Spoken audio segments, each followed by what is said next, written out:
Before us is one of Jean-Léon Gérome's most famous paintings, Pollice Verso, which translates from Latin as thumbs down.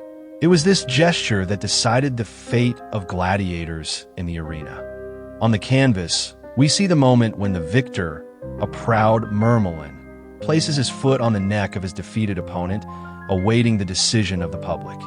And the crowd, filled with cruel passion, demands death. The white-clad Vestal virgins, guardians of the sacred fire, also point their fingers downwards, thereby condemning the unfortunate man to death. Light pierces the arena of the Colosseum, and amid this spectacle, the indifferent emperor chews figs, a symbol of the cynicism of power that plays with human lives. The painting impressed contemporaries with its realism and drama. Gerome studied archaeological sources, drawings of arenas, and real gladiatorial armor from Pompeii. Although historians later proved that the thumbs-down gesture meant, on the contrary, mercy, it was Gerome's interpretation that became universally accepted.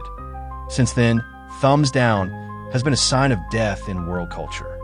The painting caused a sensation at the 1873 World's Fair in Vienna and inspired Hollywood directors. It is thanks to it that we see such scenes in the films Ben-Hur and Gladiator. This painting is the artist's shocking yet extremely accurate view of the dark side of history. The slave market takes us to 19th century North Africa, to a market where human bodies are treated as commodities. We see a scene of a woman being sold. A man mercilessly examines her teeth, as if inspecting livestock. Her gaze is full of fear and humiliation. In the background, other slaves wait their turn.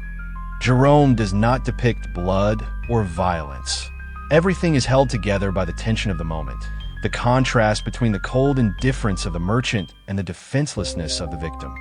The artist does not openly condemn, but forces the viewer to feel shame and compassion. Critics called this work the mirror of Europe because it showed how close slavery and hypocrisy remained even in the civilized world. Interestingly, the painting traveled the world for a long time and belonged to various collectors before finally ending up at the Clark Art Institute. In the 21st century, it became the subject of controversy due to its use in political advertising, and once again reminded us how sharply Gerome spoke about human dignity. Before us is perhaps Gerome's most famous painting, The Snake Charmer. The painting depicts a young man standing naked in front of a crowd of men, holding a large python in his hands.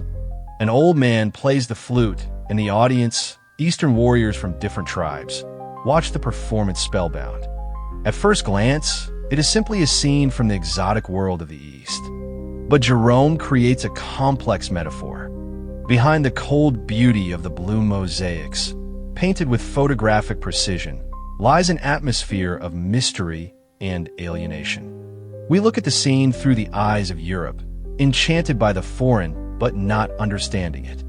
It was this work that later became a symbol of Orientalism, a movement that showed the East through the eyes of the West.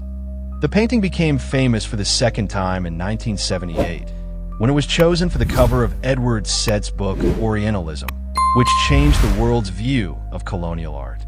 Today, The Snake Charmer remains one of the most famous works of the 19th century, forcing the viewer to wonder whether we are really looking at another world or at our own ideas about it. The story of Jean-Léon Gérôme is a reminder that art can be not only beautiful, but also ruthlessly truthful. It forces us to look into the eyes of things that society prefers to ignore. If you like these stories, please support this video with a like, subscribe, and comment. This helps us develop our channel and create new projects about great artists.